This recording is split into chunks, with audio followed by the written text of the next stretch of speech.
Muchas gracias. Ya estoy compartiendo. ¿Se ve? Sí, se ve bien. Pantalla completa y se ve. Se hago el cambio, ¿verdad? Sí. Muchas gracias. Ok, bueno, yo también he realizado varias modificaciones y les presento la versión más actual de la misma. Bueno,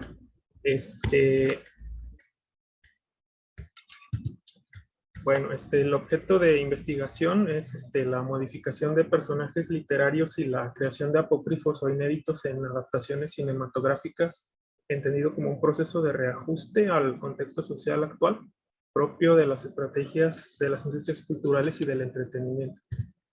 El caso de estudio aquí es exclusivamente los personajes femeninos que toman parte en la acción. Estas son las féminas de acción, ¿no? Las guerreras, las amazonas, las valquirias, todas estas que salen mucho en la ficción y que están presentes en las trilogías fílmicas de Jackson, El Señor de los Anillos y El Hobbit. En resumen, lo que quiero hacer aquí es ver la representación. En el título le puse un guión porque habla de tanto de la representación social como de una reelaboración, reconstrucción, etcétera, ¿no? De los personajes femeninos originalmente literarios de Tolkien, que pasarían a ser convertidos a féminas de acción o superheroínas, ¿no? En consonancia con el concepto de girl power o poder femenino. Esto es lo que sucede en las versiones fílmicas de Jackson. Las implicaciones sociales, políticas y culturales que hay detrás de esa construcción concreta de la feminidad como tendencia en aumento de la industria del entretenimiento es lo que me interesa. Quiero saber qué hay allí, ¿no? Si es estrategia de marketing, si es corrección política, ¿no? Si es inclusividad, si es moda, si es, aunque parezca que no, progresismo, feminismo, ¿no? Entonces, porque pueden ser todas a la vez, ¿no? Bueno, muy bien.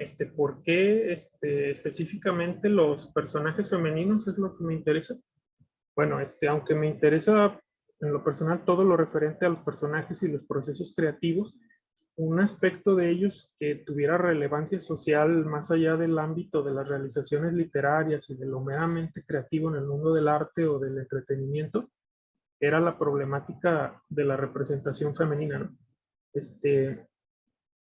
Por ejemplo, remite a problemáticas sociales actuales que son comunes a otros géneros fílmicos y de otros formatos también, porque está el uso de la imagen femenina presente, ¿no? En estrategias de marketing con intenciones o pretensiones feministas y o incluyentes. Esta idea me vino de una autora, se llama Menéndez Menéndez, que trata estos mismos temas. Ella habla de una necesidad de alfabetización mediática para los públicos para que puedan discernir la ideología implícita en los contenidos. Habla de una sexonomy o de una sexonomía que hay a través del cuerpo, de la imagen, y dice, por ejemplo, en los estudios que hace, que aquí puse algunos a manera de ejemplo, ella analiza este tipo de personajes en varias películas y ficciones y busca denunciar, ¿no?, que la industria cinematográfica hegemónica hollywoodense apoya cierto tipo de representatividad de la mujer, pero que en realidad está cobijado allí el feminismo, postfeminismo, o incluso lo llama pseudofeminismo. Son varios grupos, ¿no?, los que están ahí en conflicto sobre qué es el empoderamiento femenino. De allí me llamó mucho la atención y de ahí se deriva el concepto de girl power. Empoderamiento femenino no equivale, según esta autora, a poder, ¿no?, femenino. Mete allí una autora británica, Catherine Hacking, que habla del capital erótico, y esta autora dice pues que la apariencia, que el sex appeal son herramientas de empoderamiento, y vienen las otras corrientes del feminismo a decirle por qué no. Entonces, a partir de esto, a mí me gustó este concepto en concreto para estudiar de los personajes femeninos. Los masculinos pues son un poco más planos y más convencionales, ¿no?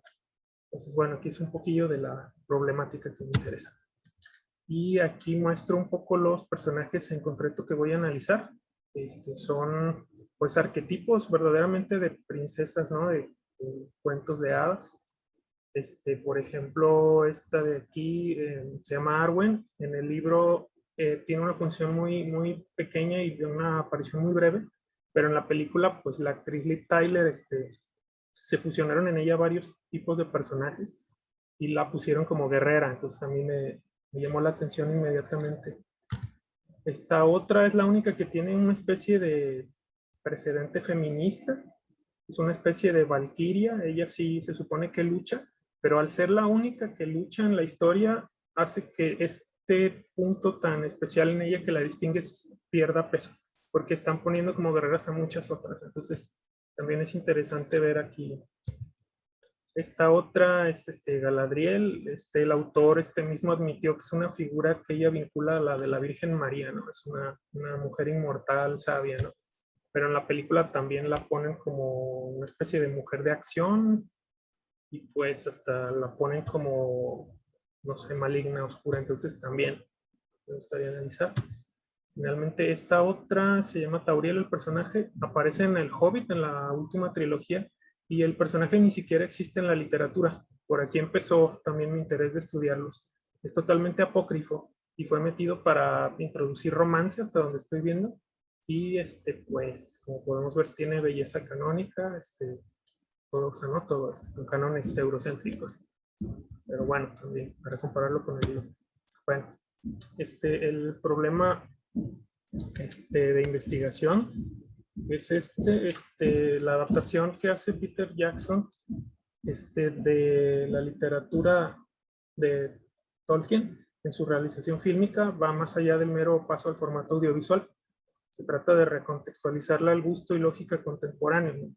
Al actual espíritu de los tiempos, lo que implica una serie de modificaciones e innovaciones que, además de terminar por resignificarla cuando menos parcialmente, alterando así su universo de sentido en la percepción que se tiene de ella, y tan solo esto ya es materia de debate en los estudios literarios y fílmicos, podrían comulgar, ¿no?, con la lógica del discurso cinematográfico hegemónico, cuyos lineamientos son atribuibles a ciertos aspectos del proceso creativo jacksoniano. Por ejemplo, el interés económico capitalista en el afán de alcanzar a toda costa mayores audiencias que propicia manipulación de principios, discursos y reivindicaciones sociales y sus respectivas luchas históricas, por el uso, tratamiento y presentación que se les da en la pantalla. Tergiversación aposta o no, que contribuye a su oscurecimiento, ambigüedad y confusión. Estamos hablando ahorita de ciertos valores del feminismo, ¿no?, como el empoderamiento o la palabra en sí misma de feminismo. Los medios la utilizan y no sabemos muy bien, o no siempre, sobre todo los neófitos, si es así, si es legítimo el uso que le dan. Que el poder femenino, como lo difunden los medios en los productos de la industria cultural, conlleve o no un verdadero empoderamiento de la mujer, o bien que se limite a una mera estrategia de marketing, es materia de debate entre diferentes facciones feministas, ya que la percepción social que hay del mismo depende que la lucha por la igualdad de género continúe, o que, considerándose la ya alcanzada, se aborte y permanezca el actual statu quo. Lo mismo sucede con el tokenismo en pantalla respecto del pluralismo político. Estas cuestiones son las que mencionaba que la autora Menéndez pone sobre la mesa en las representaciones mediáticas de la mujer. Hay facciones del feminismo que dicen que sí es empoderamiento y otras que no. Estas cuestiones están también involucradas con la teoría crítica de la Escuela de Frankfurt, el concepto de pseudocultura y la dialéctica de la ilustración. Pues toda la cuestión de la ideología, que en el caso del feminismo es heteropatriarcal y neoliberal, ¿no? Y aquí enseño un poco lo que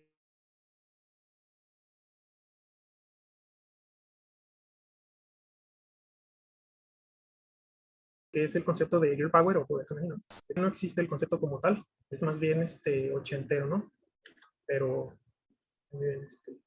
está muy presente en la cultura pop. Acá es el girl power ya como tal en los 90, y vemos cómo son mujeres pues, que participan de la violencia. Esa es la forma en la que se pretende el empoderamiento de diversas series televisivas, ¿no?, contenidos. Y acá el uso que se le ha dado en la épica, también en Asia. Por ejemplo, en Asia es mucho más agresivo el marketing.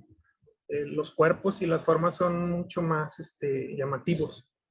Es irónico porque la fantasía épica era más conservadurista, era más, la mujer aparece más estereotipada, más arquetípica, y es aquí donde, pues, con el pretexto de ser diosa, de ser valquiria, de ser guerrera, es donde se explota más el desnudo, ¿no? Relacionándolo con el arte. Entonces es aquí donde se exprime más, se la cosifica más. Por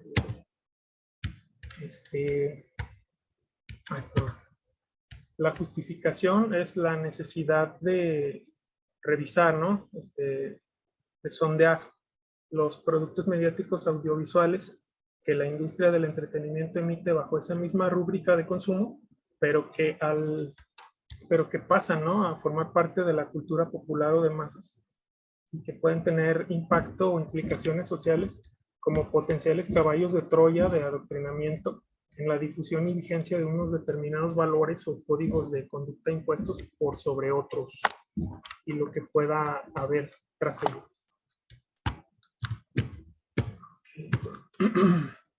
Mi pregunta general de investigación es: ¿en qué medida la representación de personajes femeninos en las trilogías fílmicas del Señor de los Anillos y El Hobbit obedece o subvierte la lógica del discurso cinematográfico hegemónico? Las preguntas secundarias o complementarias: ¿cómo aprovecha la industria del entretenimiento a los personajes femeninos para sus estrategias de marketing? ¿Qué diferencias hay entre poder femenino y empoderamiento femenino? ¿Y qué precedentes o prototipos de féminas de acción existen en la literatura de Tolkien que justifiquen o vuelvan verosímiles las modificaciones y agregados de las versiones fílmicas? Y los objetivos son un poco en respuesta a eso, es dar cuenta de los usos y recursos que implican ciertos personajes femeninos en la atracción de audiencias mediante el análisis de su construcción y la función que desempeñan en la trama, observando personalidad, valores, apariencia física, etcétera.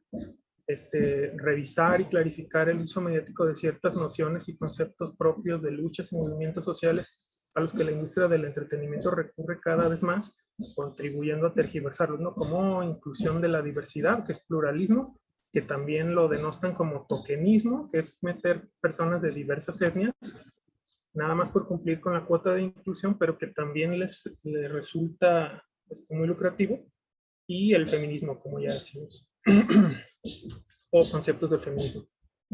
Y comprobar el grado de congruencia o correspondencia de las innovaciones en la versión fílmica con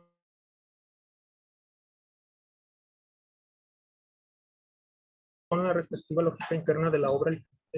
La hipótesis es un poquito apologética, es un poco contrario a lo que plantean la problemática, porque me pareció evidente que el cineasta que estoy analizando está metido en estas cosas, ¿no? Está de cerca, está implicado, entonces pues era evidente, ¿no?, que participa del proceso, se le puede acusar, pero entonces no estaría yo señalando más que lo obvio. Entonces la hipótesis es un poco al revés, es salir un poco en defensa de él, porque también he visto entrevistas donde él así expresa esa voluntad, ¿no? Entonces sería: aunque así lo parezcan, las modificaciones e innovaciones en los personajes femeninos realizados en la trilogía fílmica del Señor de los Anillos y El Hobbit no se suman ni se ciñen a las prácticas relativas y en boga del discurso cinematográfico hegemónico, o sea, cosificación, mercantilización de la imagen femenina y tokenismo, sino que de hecho, más allá de la mera corrección política, tienen un genuino contenido e intencionalidad progresista y subversiva en pro de la igualdad de género y social, particularmente dirigidas a la reivindicación de la feminidad, lo que es también contribución al universo de sentido de la obra literaria en que se basa, al así explicitar o echar luz sobre eso que en ella estaba originalmente implícito. Bueno, les explico brevemente el estado del arte.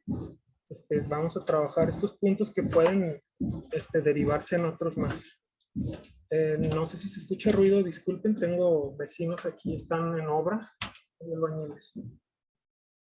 Bueno, vamos a tratar qué se ha dicho sobre el girl power, no solo en el cine, sino que en cualquier formato y género narrativo, ¿no?, donde sea que aparezca, y preferentemente en la ficción, porque es en la ficción donde más se desarrolla la cuestión de la hipersexualización, ¿no?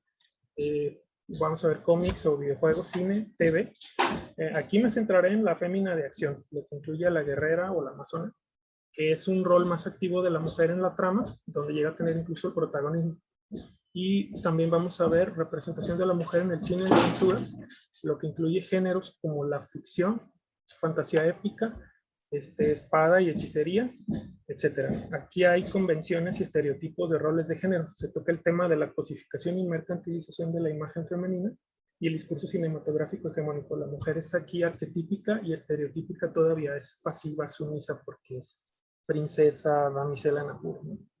Y finalmente, que es la que me parece a mí más interesante, los personajes femeninos de Tolkien y el tratamiento que da a la feminidad en general en su obra, para sentar un precedente de lo que luego vamos a ver deformado, completado, reformulado en las películas, ¿no?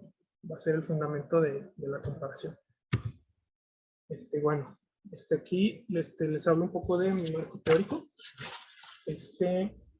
Bueno, vamos a usar las representaciones sociales, pero mediáticas, que son diferentes a las estandarizadas. Una representación mediática sucede cuando las representaciones sociales preexistentes, construidas histórica y culturalmente, según el proceso arriba mencionado de objetivación y anclaje, es el que trabaja Moscovici, y es el convencional, y que perduran en estratos como el folclore y la tradición, mitos, leyendas, canciones, etcétera, son reutilizados por la industria cultural como materia prima para la creación de contenidos mediáticos. Por ejemplo, programas de televisión, películas, literatura, etcétera, que entonces son reflejo fiel o parcial de la cultura a la que así pueden renovar o tergiversar, para a partir de ellas crear contenidos completamente novedosos o cuando menos propuestas y formulaciones inéditas, como por ejemplo la ficción y la fantasía a partir de la mitología o de religiones previas, que en muchos casos y en mayor o menor medida pasarán a instalarse por su constante emisión, difusión y circulación mediática al imaginario colectivo, formando parte de la cultura popular de sucesivas generaciones como nuevas representaciones sociales o nuevos mitos, ¿no? Como en Moscovici o también Barthes, que dice que estos nuevos mitos son un mensaje capaz de inventarse a sí mismo y de inventar aquellos que lo perpetúan, usado para crear discursos representacionales, lo que socialmente es asimilado y trabajado y será a su vez nuevamente reciclado y reaprovechado. Una dinámica comunicativa o de retroalimentación constante entre sociedad e industria cultural en la que se influencian recíprocamente. Este texto de aquí me inspiró en un artículo de la doctora Tania Rodríguez. Bueno, en cómo los medios de comunicación representan objetos específicos, la sociedad o la realidad en su conjunto, reflejándola, creándola, transformándola, etcétera, en los contenidos que difunden, es lo que podemos entender como representaciones sociales mediáticas, tal como la propone la doctora Rodríguez. Bueno, su importancia radica en que pueden, como ya se adelantó, dictar una cierta agenda a la sociedad receptora, dándoles, por ejemplo, el contenido, sino el sentido en términos aspiracionales de sus vidas, expresando temas sobre los que hay que pensar, conversar o debatir, y conformando y dirigiendo hasta cierto punto la opinión pública, cuando menos el gusto, ¿no? Y hasta el sentido común, lo que determina la visión de la realidad de una determinada sociedad. O bien a la inversa, en Berger y Luhmann, la realidad es una construcción social a través de discursos, y los discursos pueden encarnar o contener representaciones sociales que condicionan, guían y dan sentido a la acción humana que enmarca, produciendo unos ciertos conocimientos que por coacción del poder institucional y por inercia social llegan a ser aceptados consensualmente como la realidad. Es parecido a la hegemonía gramsciana, que no se debe confundir con la verdad. De aquí deriva también el sentido común.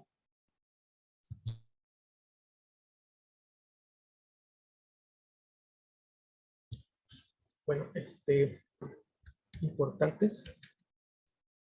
Bueno, es que me tapo una partecita de arriba.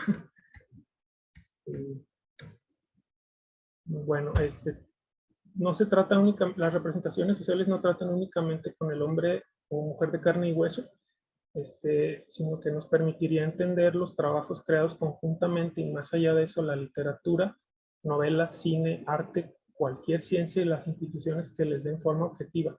No está ahí, dice Moscovici, un gran almacén de material relacionado con nuestra habilidad para adquirir conocimiento y comunicar y ser encontrado en diversos dominios culturales. Y esta otra cita de Rosa, en las que fundamento las representaciones sociales mediáticas, la imagen puede ser considerada al mismo tiempo como fuente activa de representaciones sociales o que favorece el desarrollo de nuevas representaciones sociales. Un producto también de representaciones sociales, por ejemplo, una síntesis icónico-simbólica, una materialización condensada de una representación social, una expresión directa del proceso de efectivación o, en otros términos, una representación social en sí misma. Un medio, una forma específica de transmisión vinculada con canales diferenciados, tradicionalmente las artes visuales, pero también la televisión, el cine, la fotografía, las nuevas tecnologías audiovisuales, internet, etcétera, a través del cual las representaciones sociales nuevas o preexistentes son comunicadas. Entonces, como decía, esta parte es la que vincula las representaciones sociales mediáticas con la cultura visual. Perdón, Alejandro, te quedan Sí. 5 minutos. Ok, gracias. Esto es así por lo que las representaciones sociales tienen parte en la imagen, en cuanto a la imagen creada de algo que son, en el caso de las mediáticas, y por pasar a formar parte del imaginario colectivo, etc. Términos estos tan cercanos y análogos que son casi intercambiables, sobre todo a través de los productos artísticos, cine y literatura, en que se plasman. Entonces, al estar hermanados en la cultura visual, las representaciones, me baso también, ya resumiendo, en la teoría de género, porque también contempla la cultura visual, sobre todo cuando el análisis fílmico parte de la teoría fílmica feminista, por tener estudios tales como Modos de Ver, de Laura Mulvey, la copofilia, está basada en el psicoanálisis y la representatividad en sí misma de género. Para la metodología propongo la narratología, pero la narratología solamente sirve para estudiar la obra en sí misma, en la estructura interna. No dice nada de la realidad exterior. Hay que entonces estudiar la ideología para atender al estructuralismo en que se fundamenta. Y la ideología también era una preocupación de la teoría de género, de la cuestión patriarcal y neoliberal. Entonces le viene perfectamente. Como narrar, el acto de narrar en sí mismo, de contar una historia, trasciende los formatos, se pueden hermanar la literatura y la película a través del guión. Entonces sí se puede establecer como una analogía. Bueno, aquí aportaba algunas pruebas de lo que quiero hacer, de la importancia de tener siempre en cuenta el original y luego tener en cuenta la adaptación para ver la desviación. Incluso hay un autor que habla ya de que demuestra un poco la ideología. Bueno, y lo que quiero hacer básicamente es, propongo la narratología, que va a ser la herramienta y aún el método, el modo con la que se peinará el material audiovisual, las películas de Jackson, teniendo siempre en cuenta que el vínculo con el material literario original es referencia y basamento reflexivo, y que dicho análisis narratológico va cargado imbuido de ciertas premisas y conceptos teóricos provenientes de los estudios de género, en calidad de nociones hermenéuticas con las que interpretar, desentrañar y esclarecer. El propio objeto así lo pide, porque estoy estudiando una cuestión de feminidad, de la pertenencia. Y la representación o imagen de las heroínas va a ser así estudiada en sus implicaciones sociales, políticas e ideológicas. Aquí hice unas coordenadas de dónde está el estudio. Las representaciones sociales se derivan de los estudios culturales, que también tienen su propio método de estudio del cine, pero estoy tirando más hacia los estudios de género porque hacia allá gravitan, hacia allá orbita todo, ¿no? Dada la temática. Tiene su propia teoría fílmica, la cuestión de la imagen, porque es la corporalidad, el empoderamiento, y la cuestión de la mirada, que también es lo visual. En fin. Bueno, me adelanté, pero todavía me queda. Te queda nada más 1 minuto para que ya cierres, por favor. Bueno, esa básicamente era mi propuesta y sería todo. Ok, gracias, Alejandro. En el programa aparecen los 2 profesores de forma distinta, uno como lector y otro como director, pero entiendo que hay un trabajo conjunto porque así aparece también en tu diapositiva. Entonces, pues básicamente, no sé quién de los dos, el doctor Adrián Charlois o la doctora Fabiola Alcalá, ¿alguno de los dos quisiera arrancar con los comentarios? Fabiola. Adelante, Fabiola, si quieres. Ok, adelante, Fabiola. Muchas gracias. Sí, precisamente en este trabajo tenemos la suerte de compartir, Adrián y yo, la tutoría y el proyecto. Entonces también voy a decir algunas cosas que ya hemos trabajado con Alejandro, sobre todo también porque igual que en el proyecto anterior coincidió el seminario que yo imparto con este proceso de Alejandro que nos presenta el día de hoy. Entonces trataré de no repetirme, ¿sí? A mí hay una cosa que me parece a resaltar del proyecto, que como pueden ver, Alejandro lee mucho y le gusta ir a muchos lugares, ¿no? En ese sentido, además de exaltar el trabajo y el gran cambio del coloquio anterior en el sentido de que ha ido acotando, ha ido apropiándose del proyecto y ha tenido como más seguridad en lo que escribe, pero también creo que en ese mismo ejercicio de querer tener más y más cosas resueltas, creo que todavía nos hace falta pulir. Son comentarios que además son, ya se pueden imaginar, esto es una lluvia que cae, ¿no? Para nosotros mismos, ¿no? Porque estamos trabajando y acompañando el proceso. En esa lógica es en la que haré mis comentarios. Creo que hay un avance grande, pero que todavía tenemos que hacer algunas renuncias, porque efectivamente tenemos una serie de conceptos, una serie de teorías, una serie de búsquedas que en realidad abren muchos campos y no siempre están justificados o van en la misma sintonía de procesos teóricos particulares. Es decir, me parece que ya hay un avance en cuanto a la búsqueda. El proyecto busca analizar a las personajes femeninas que van de la literatura al cine de Tolkien. Ahora bien, me parece que todavía nos hace falta pulir un poco estos objetivos que muchas veces parecen hipótesis, es decir, creemos que estos personajes cambian, puesto que creemos que el cine comercial, como bien lo dice Alejandro, tal vez requiere de otras estrategias de presentación donde las mujeres en pantalla tienen una participación no nada más narrativa, sino que alude a otras cosas más comerciales, más mercantiles, etcétera. Pero eso no lo vamos a saber analizando las películas y las personajes. Entonces, para mí es muy importante que en este momento limpiemos, insisto con este plural porque ya se imaginan este juego como de soy lectora del propio proceso que acompaño, entonces es un poco esquizofrénico, pero intentaré lograrlo, ¿no?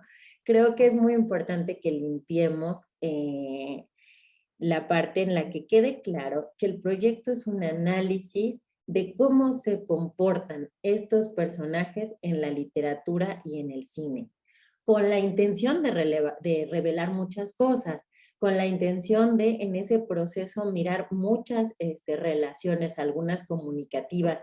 Hace un momento en tus láminas creo que fue todavía más evidente cómo te gusta tocar muchos puntos y cómo quieres estar seguro de muchas áreas y entonces de pronto hablamos de psicoanálisis, de pronto de semiótica, de pronto de tal, y creo que tenemos que colocar en un orden jerárquico cuando verdaderamente los conceptos y las teorías atienden al marco teórico o al marco metodológico y cuando solo son otras posibles vías de investigaciones futuras que seguramente serán muy atractivas, ¿sí? Entonces, me queda clarísimo que hay un análisis de las personajes, que las personajes incluso ya están reconocidas.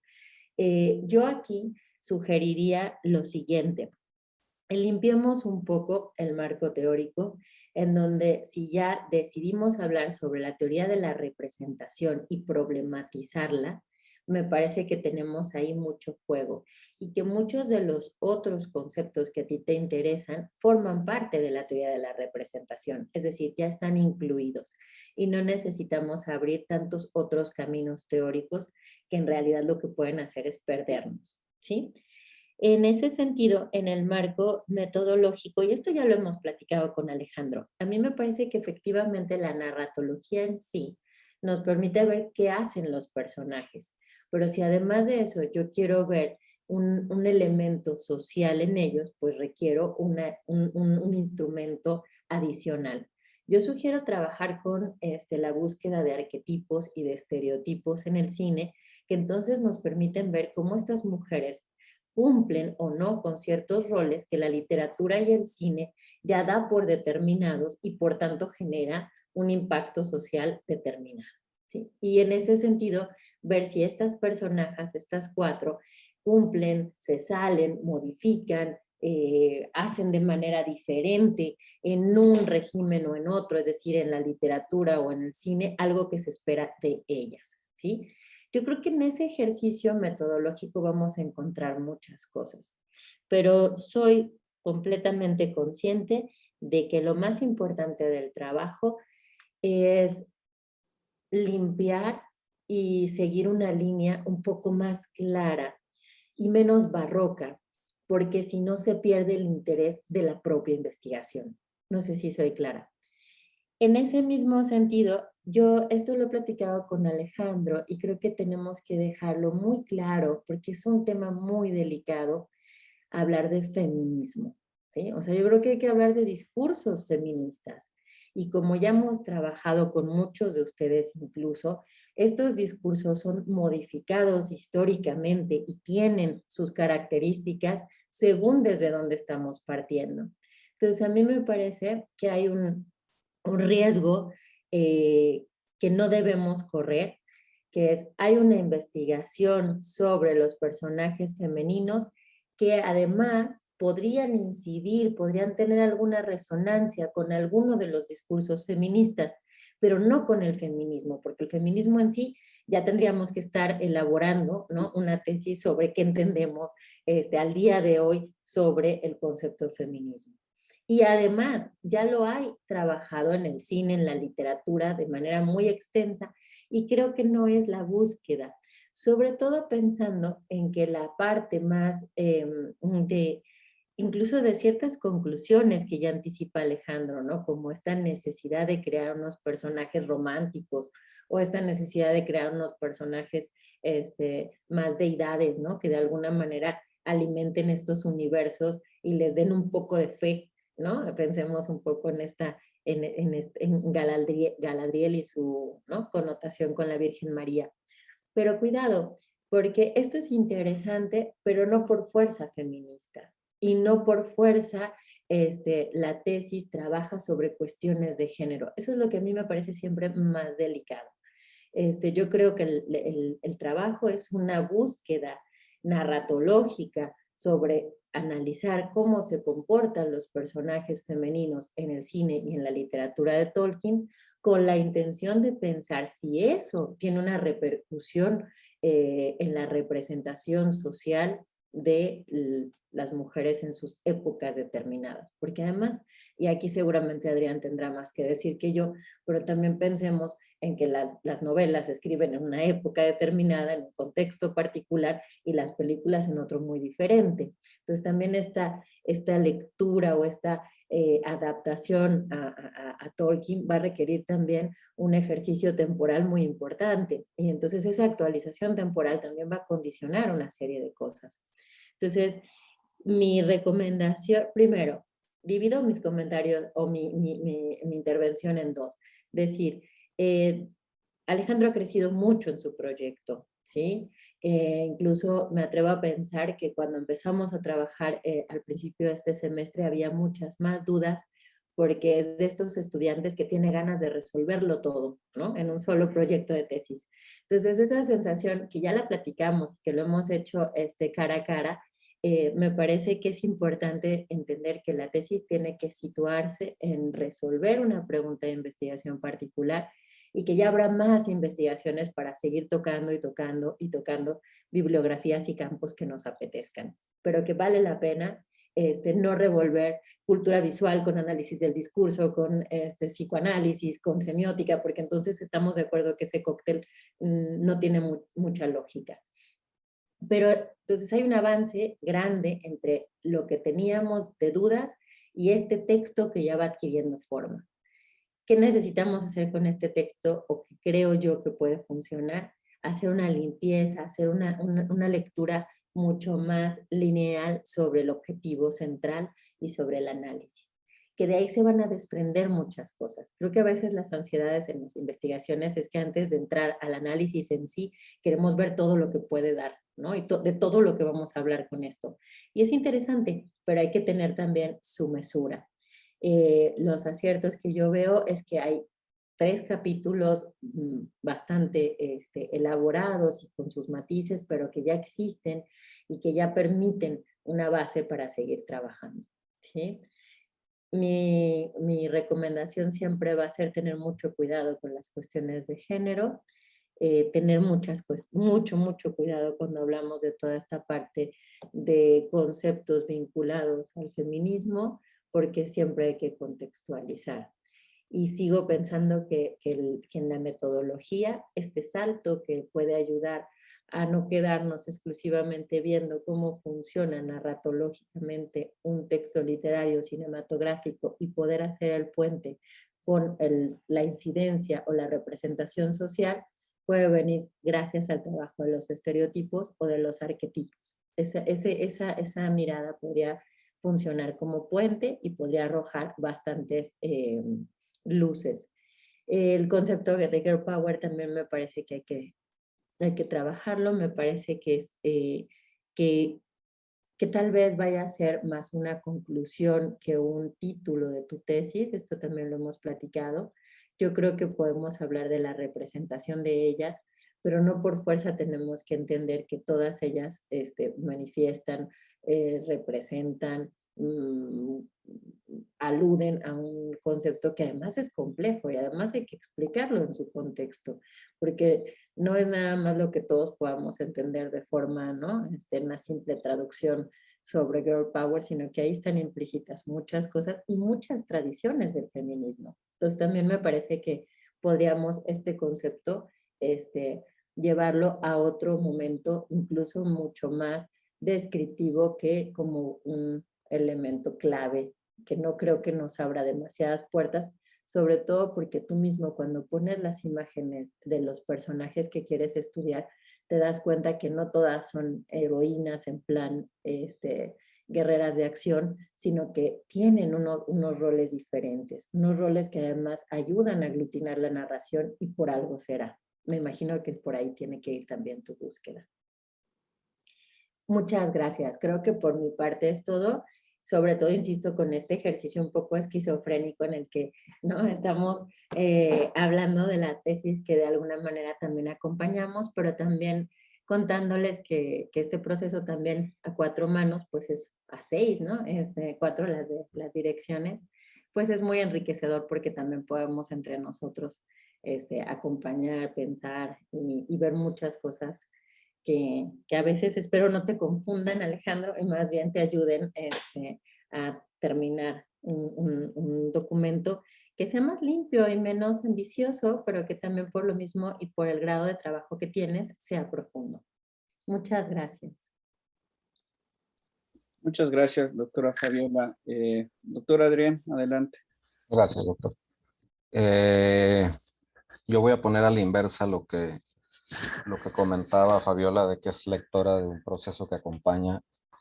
Yo aparezco como director de un proceso que no he acompañado este semestre, por lo menos, porque para ser honestos es la primera vez que leo el avance de Alejandro. Habíamos acordado una forma de trabajo que en cierta manera que se dejó de lado a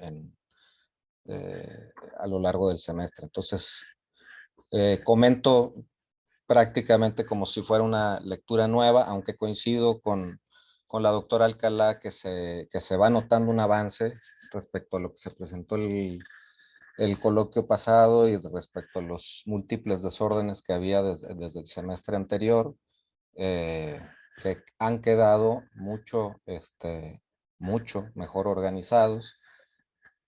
pero que en ese traspaso, en esa organización también ha quedado muchas inconsistencias e incoherencias a lo largo de lo que nos presenta, del texto que nos presenta y de lo que nos presenta en el coloquio, que voy a ir señalando. Yo tengo que pedir una disculpa un poco por el desorden de mis comentarios, pero creo que ese desorden nace justamente de que hay una dificultad de lectura en lo que presenta Alejandro, en lo que nos presentó Alejandro, que obliga a hacer un ejercicio de reacomodo o, como dice la doctora Alcalá, de señalar las renuncias o las decisiones que hay que tomar para tener un trabajo más ordenado, más limpio, menos, como dice, menos ambicioso, ¿no? En ese sentido. Entonces digo, reconozco que sí hay ese avance, reconozco que se van incorporando elementos que a mí me parecen mucho más sustanciales en pos de los objetivos iniciales que tenía Alejandro, como ir incorporando, por ejemplo, ir hablando de estrategias industriales y estos elementos que lo obligan ahora a reposicionar conceptos que tiene que ver con la materialización de esas estrategias en productos comunicativos, en este caso en filmes, pero que luego terminan por no ser consistentes tanto en el marco teórico, en el marco metodológico, ¿no? Y desde el planteamiento del problema, ¿no? Y aquí el problema es que, valga la redundancia, en el mismo problema de investigación nos parece saberse qué es el significado de esta idea de Girl Power, que está en el título, que está inicialmente en el título, ¿no? Y entonces no se sabe si, qué significado puede tener el término en sí mismo, o el término en relación a la industria cultural, o el término en relación al universo Tolkien, ¿no? Que como bien señala la doctora, es un universo que está, digamos, partido en el tiempo, es decir, que se construye en diferentes contextos y que por lo tanto obliga a que esa idea de Girl Power tenga diferentes matices y diferentes relaciones con los contextos de producción. Es decir, no solamente se trata de un estudio de trasvase de la literatura al cine, sino de las implicaciones sociales, industriales que tienen en esos trasvases, ¿no? En ese sentido, a mí me surge la pregunta, ¿no? O sea, no se está simplemente reactualizando una idea patriarcal del héroe, muy nacionalista, muy melodramática, etcétera, pero en versión femenina, es decir, no se están fundando hitos y mitos respecto a la figura femenina en un momento particular en donde el feminismo tiene una importancia, una relevancia social que no tenía cuando se escribieron las novelas originales, o no es Jackson el que está proponiendo una especie de hito heroico desde una perspectiva de hombre, es decir, es lo que un hombre se imagina de una mujer empoderada, ¿no? Si uno ve, es decir, si lo hubiera dirigido una mujer, estaríamos hablando de los mismos personajes, ¿no? Entonces, el problema para mí no es que tanto afectan estas figuras de poder el universo Tolkien, porque el universo Tolkien pues es modificable, ¿no? Es como cualquier universo literario ficcional, sino qué función simbólica tiene en el universo Tolkien, en el universo de Hollywood y en el horizonte de enunciación actual, ¿no? En donde otra vez el feminismo es un tema central, no solo en la sociedad, sino que se supone que para las audiencias que están recibiendo, ¿no? Entonces, estos, digamos, desfases que yo encuentro entre cuando construyes el caso, el objeto de investigación y luego el problema, y luego se materializa en la pregunta. Yo te lo planteo, si tu concepto central que está en el título es Girl Power, ¿por qué no aparece en la pregunta? ¿Sí? No está en la pregunta de investigación. Si es un concepto utilizable realmente, entonces tendría que estar ahí, ¿no? Entonces, la pregunta debería ser sobre el concepto y su relación con el contexto de la industria, creo, ¿no? Y eso obligaría a lo que dice la doctora Alcalá, es decir, no solo se trata de narratología, se trata de las relaciones que establece ese discurso, esa narración con su contexto de producción, de difusión y de recepción, ¿no? En el cual, pues, es decir, esta relación en el cual el universo Tolkien es solo un caso entre otros que puede haber, ¿no? Un caso que te permite indagar cómo la expansión de los universos narrativos ahora incluye figuras femeninas, pero es el proceso de expansión del universo el que es analizable, ¿no? En ese sentido, es esa evolución del universo Tolkien en diferentes contextos en donde la pregunta tiene relevancia, ¿no? Representadas esas figuras femeninas de cierta manera. Girl Power, a lo mejor aludiendo a tradiciones de representación que van más allá del universo Tolkien, etcétera. Digamos, muy a la Thompson, están permitiendo los gatekeepers mediáticos entrar al espacio público mediado, así utilizando los conceptos estos de Thompson, y qué no en relación al feminismo y cómo están construyendo y representando lo femenino en estas industrias culturales hegemónicas, ¿no? Yo cuando leía y releía lo de la narratología como estrategia metodológica, me quedaba pensando en qué punto del análisis, que es un poco lo que pregunta la doctora Alcalá, en qué punto del análisis de trasvase entre literatura y filme vas a ver la lógica cinematográfica hegemónica, ¿no? Entendiéndola como dimensión industrial del cine, ¿no? Solamente es comparar formatos, te permite ya hablar de girl power, sea lo que sea girl power, o aquí se representa a la mujer así y aquí no. Entonces no sé si sería, digamos, necesaria toda una tesis para responder eso, ¿no? Entonces tienes que buscar alguna manera donde vincules esos trasvases con sus horizontes de enunciación y con lo que señala la doctora Alcalá, ese transcurso temporal entre una situación y la otra, ¿no? Para eso requieres un contexto que explique, un contexto tan poderoso como un marco teórico, es decir, que te provea de elementos para repensar esos trasvases en función de los conceptos de empoderamiento, etcétera, que por ahí pones, que también coincido, son demasiados, son de diferentes tradiciones y tú tienes que ir haciendo esas renuncias, esas decisiones, esos límites en tu análisis, ¿no? Y luego nos vamos en términos de coherencia al objetivo, a los objetivos de investigación. Tú cuando estabas presentando ahorita dices, mis objetivos están respondiendo a mis preguntas. Pues te invito a releerlos porque no están respondiendo a tus preguntas. No estás planteando tu pregunta en función del objetivo.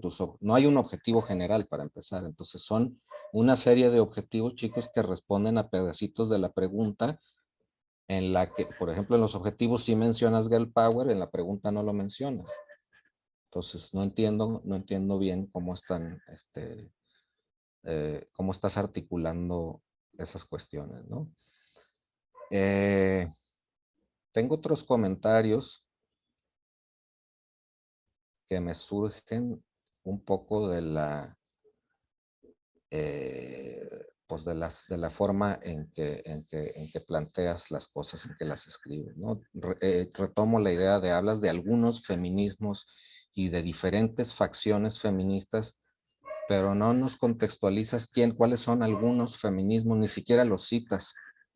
Es decir, los feminismos de tal persona y los feminismos de tal otra, o cuáles son las facciones, como si estuvieran en pugna.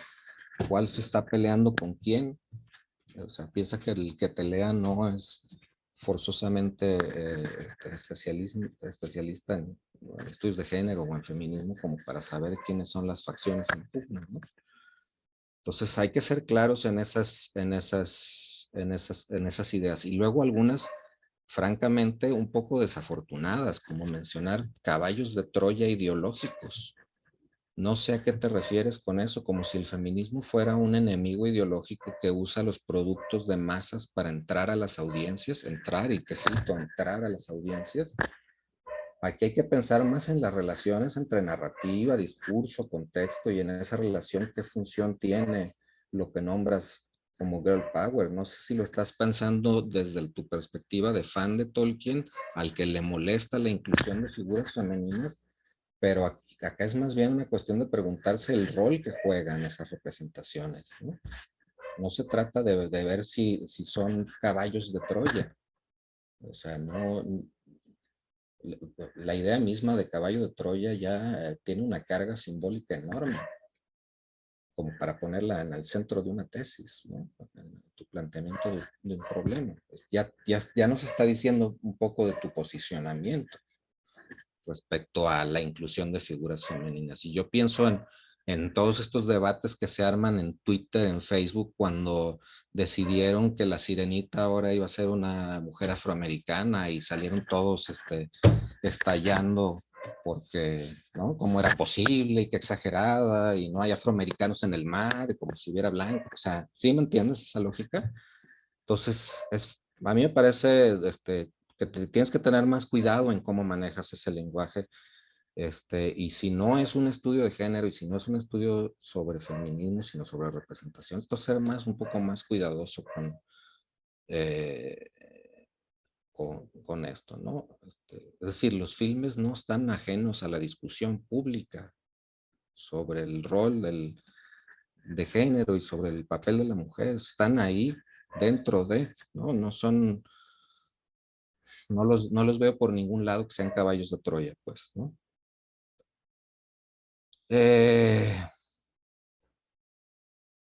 A ver, otro por ahí dices, ¿cómo aprovecha la industria del entretenimiento a los personajes femeninos? Aprovecha, construye, representa, me parece adecuado. Aprovecha, me parece un uso utilitario, ¿no? Bueno, que va muy bien con la idea de caballo de Troya, pero no con el de la investigación, pues, ¿no? Entonces hay que ser cuidadosos con esos lenguajes, ¿no? Yo te sugería ahí, porque en esta duda sobre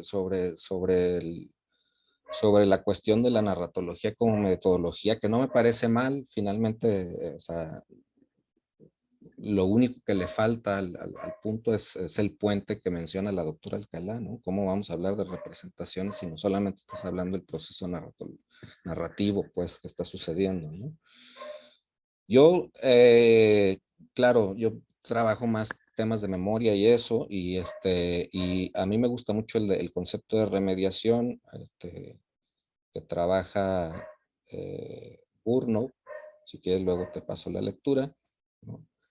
Aunque habla fundamentalmente de memoria y archivo, más bien lo que está tratando de hacer notar él cuando habla de archivo y de memoria es la importancia de la remediación en la constitución de nuevos cánones representacionales, es decir, en cómo se están activando y desactivando los arquetipos que te está mencionando la doctora Alcalá en función de contextos particulares, ¿no? Él lo habla en términos del pasado y de hechos pasados, es decir, cómo se activa de repente una representación de la Segunda Guerra y otra, y etcétera, ¿no? Dependiendo el papel y dependiendo el momento y dependiendo el lugar de producción y dependiendo la industria desde donde se habla, ¿no? La institución desde la que se habla. Entonces, son como activaciones selectivas que se dan en función del contexto, y entonces creo que ahí sí encontrarías, sería un puente posible, ¿no? También las representaciones, yo creo, o sea, las representaciones, la teoría de representaciones podría funcionar, pero sería un puente para pensar en estas,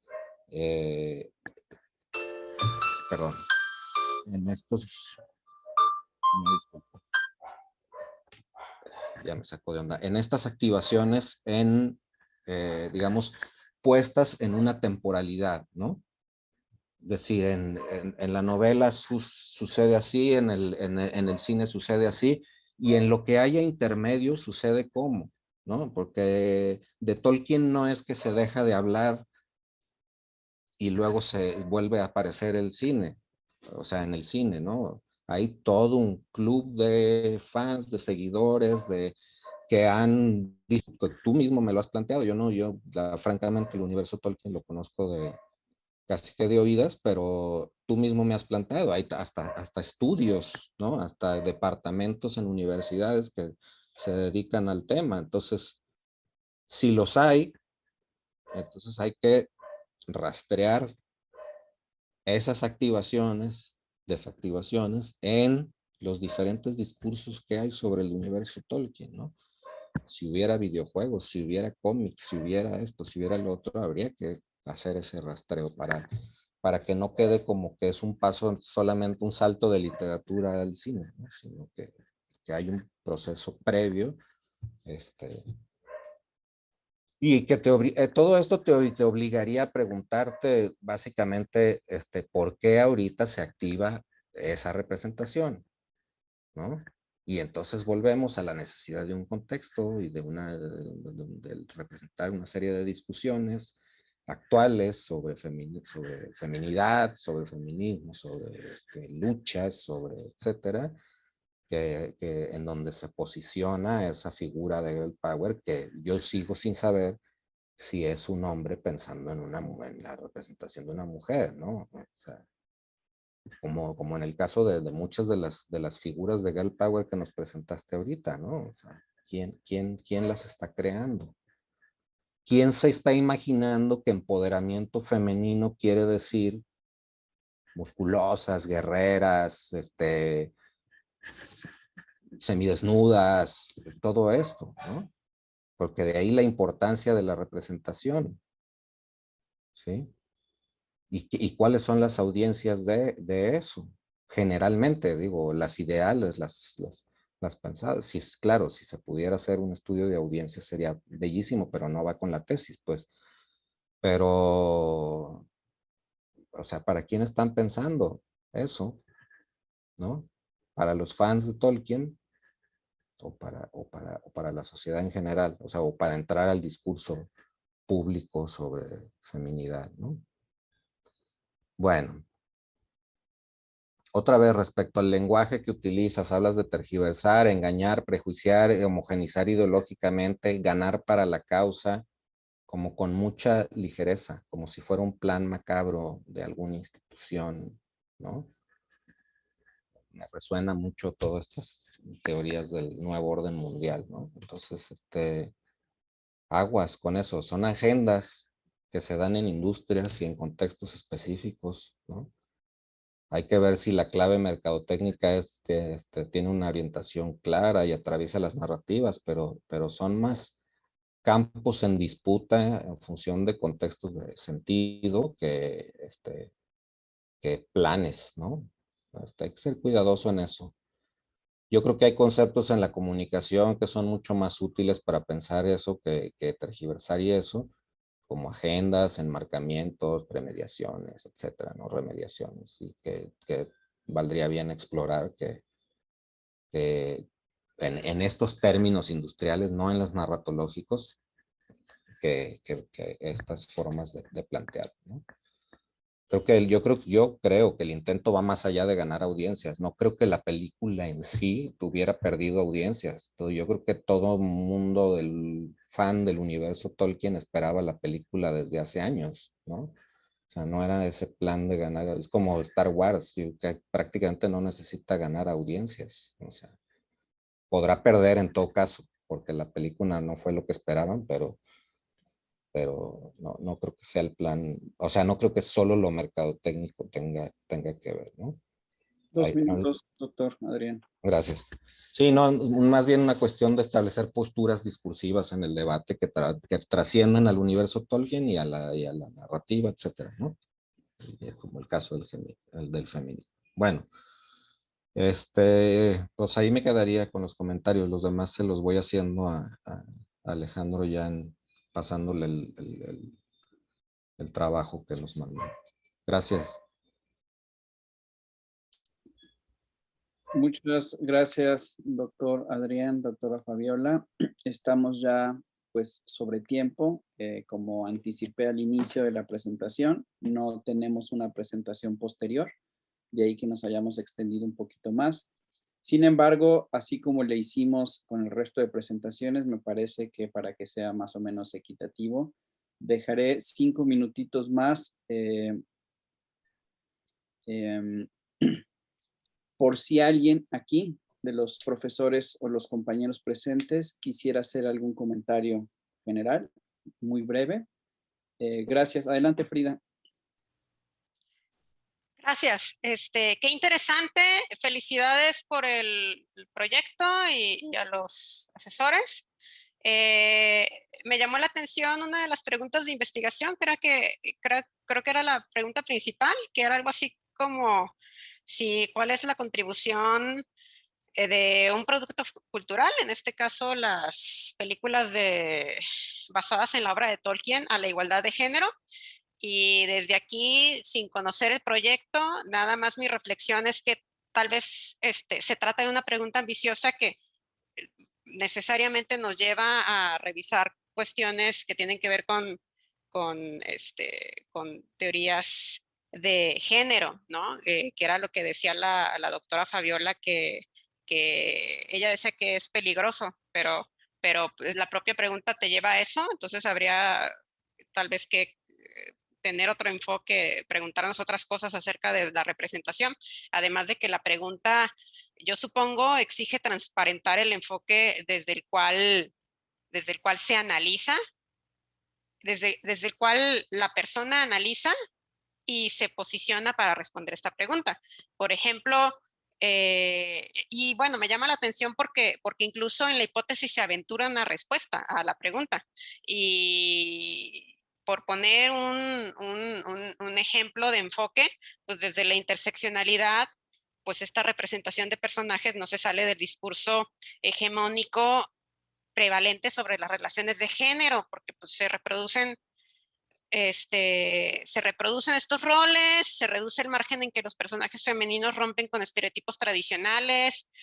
Como se ha mencionado, pues todos los personajes femeninos tienen rasgos físicos similares, no nomás su color de piel o cara, sino su edad también, por ejemplo, muy importante, es decir, representan primordialmente un perfil muy específico de mujer. Entonces, pues ahí no pasaría desde este enfoque, pues no, una persona pues, no podría responder esa pregunta diciendo que sí se contribuye a una igualdad de género, ¿no? Entonces, en todo caso, como digo, sería importante transparentar desde dónde nos posicionamos para intentar reflexionar acerca de esto, nada más. Muchas gracias, Frida. Me avisan que en el otro grupo la doctora Fabiola tiene participación como lectora. Entonces, que esto no se escuche muy feo, doctora Fabiola, pero la invitaría a que vaya a la otra sala para no retrasar no retrasar al otro estudiante. Y pues aquí nos quedaríamos ya cerrando, para tampoco cerrar aquí abruptamente. Pues Fabiola, si quieres cambiarte de sala, muchas gracias. Soy pluriempleada, muchachos, gracias. Aquí cerraremos nada más, si les parece, les pido que sean muy, muy puntuales en sus comentarios, muy breves para no abusar del tiempo. Entonces, había pedido la palabra Ángel y María Trinidad. Ángel, bajaste la mano, pero todavía quieres comentar algo. No, Okay. no me tardo. Bueno, a Alex ya le habíamos comentado justo desde el coloquio que el concepto de caballo de Troya era muy raro, no entendíamos muy bien qué quería decir, y más cuando se marca dentro de sus objetivos, que es un caballo de Troya, cuando hay que ser como bien puntuales. Ahora, pues yo tengo ya un tiempo desde que llegué aquí y antes interés por inscribirme dentro del género, de los estudios del género. Y los estudios de género es un campo definido. la ciencia, hay epistemología feminista, y eso es lo que le veníamos, yo le había sugerido. Creo que en el estado del arte hay que leer investigaciones sobre la representación de la mujer desde los estudios de comunicación, que me hace elemental. Sin embargo, creo que eso no lo alcanzo a ver todavía, y creo que podría ayudarle mucho a entender por qué es importante entender cómo se representan las figuras femeninas en la comunicación y cómo es que se han representado. Y creo que pues eso le podría ayudar, y también como que darle el peso tal a los estudios de género. Si es que se va a inscribir ahí, si es que no le interesa, creo que también es importante definirlo, porque es un campo científico dentro de las ciencias sociales que se ha ido definiendo desde los aportes de las feministas hasta hoy en día. Entonces, no es cosa menor estudiar el género, ¿no? Tiene implicaciones sociales, culturales, determina los cuerpos, determina las actitudes, determina cómo entendemos y vemos la vida, y el género atraviesa a todas las culturas en el mundo, ¿no? Hay concepciones del género. Entonces, no es cosa menor, yo le sugeriría eso, y también en el estado del arte, eso, ver cómo se ha estudiado, cómo se ha trabajado la representación de la mujer, y le podría funcionar mucho. Es todo lo que quería decir. Gracias, Ángel. María Trinidad, adelante. Muchas gracias, profesor y compañeros y compañeras. En el coloquio pasado retroalimenté al compañero Fuentes. Tal vez no lo hice como de una manera como muy centrada, o tal vez no me di a entender, o mis palabras fueron muy rimbombantes, pero en este coloquio veo que lo siguen retroalimentando en cuanto a lo mismo. Yo le había hecho un comentario sobre las representaciones, le sugerí de hecho a Susan Sontag sobre la fotografía.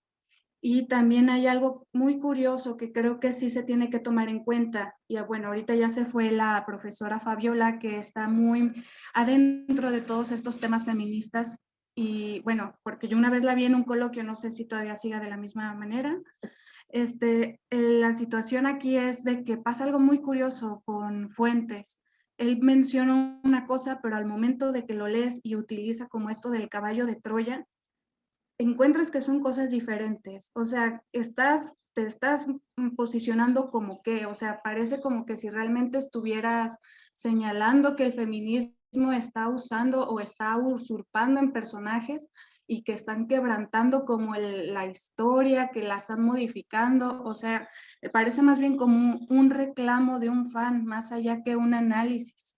Y eso se nota mucho en tus escritos. Tal vez al hablado no lo expresas, tal vez te sientes inseguro porque puede ser algo que se señale, pero pues ojo con eso, porque leyéndote pareciera que es un reclamo, como te lo digo.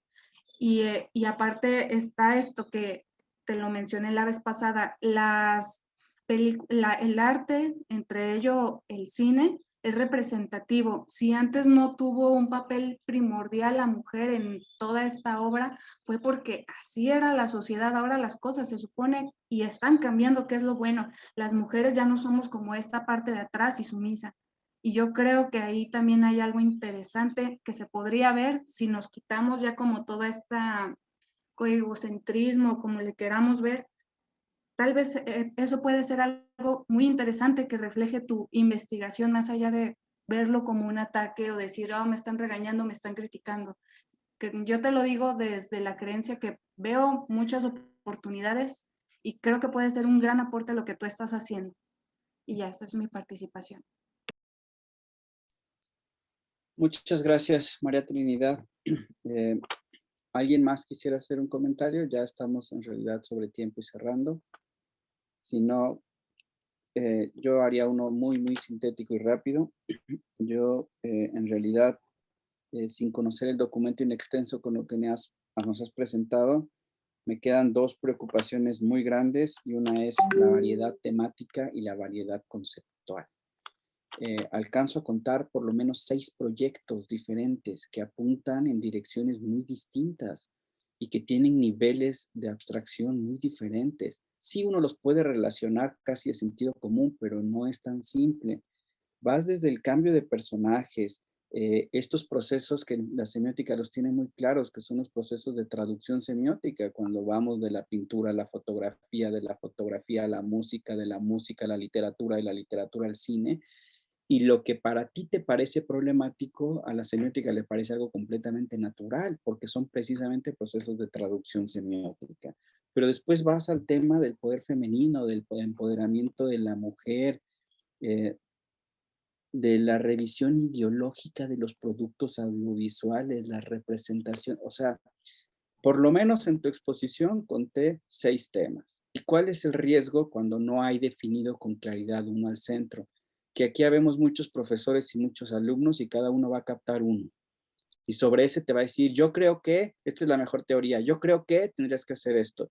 Entonces eso es lo que se da. Ahorita hay un peso mayor en la perspectiva que has puesto o que se puso aquí sobre el tema del feminismo, pero bien podríamos trabajar sobre cualquiera de los otros 6 o 5 que has dejado ahí, ¿no? Eso me parece muy delicado porque ya tendríamos que tener claridad sobre cuál de ellos es el centro.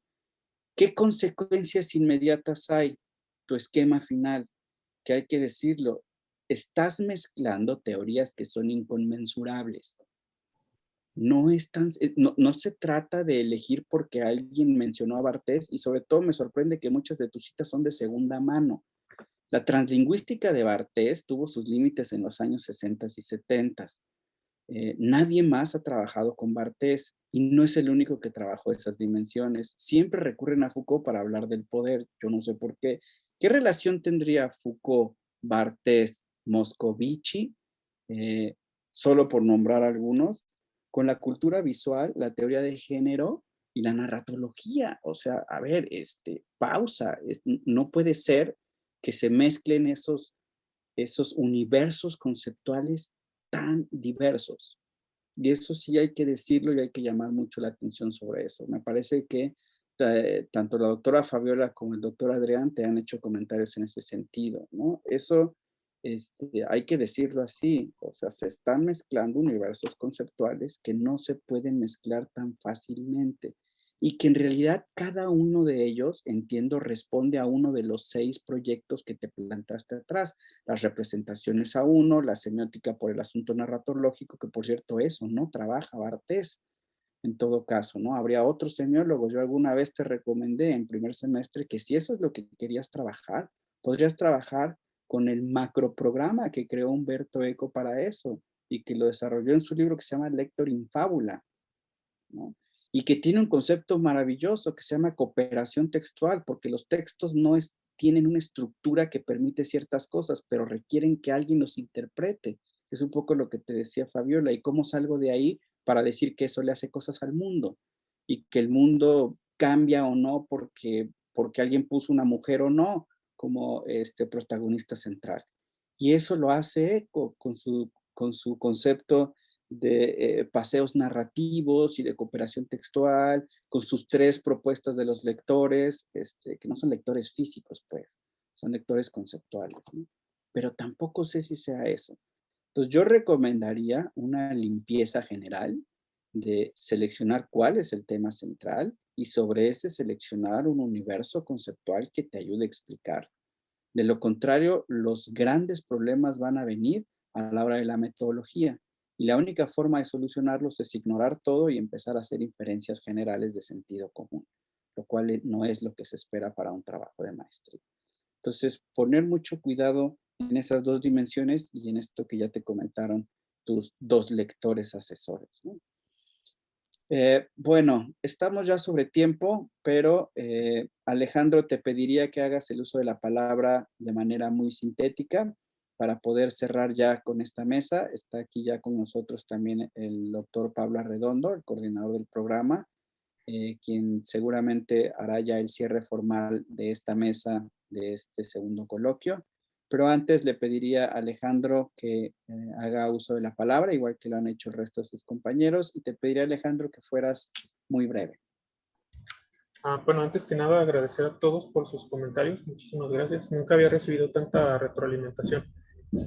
Sí, veo que me estoy ahogando porque hay muchos temas que yo siento que son trascendentes o importantes y sentí que tenía que hacerme cargo de ellos de alguna manera u otra porque se empiezan como a referir mutuamente. Sí, lo más difícil para mí, porque soy obsesivo compulsivo, va a ser renunciar a todo y delimitar, pero lo voy a tener que hacer La otra cuestión de los caballos de Troya, pues a lo mejor se malinterpretó, pero no estoy en contra del feminismo, no, nada más lejos de la verdad. Yo llamaba a eso las formas distorsionadas que la industria o las formas en que disfraza de ideologías legítimas ciertas representaciones, y habría que desbrozar y decir, mira, esto es verdadero o aquí se está explotando esto y llamándose así. Yo quería denunciar eso simplemente, pero estoy notando que los estudios de género se convierten en un agujero negro que va a chupar toda mi investigación y la voy a tener que reformular.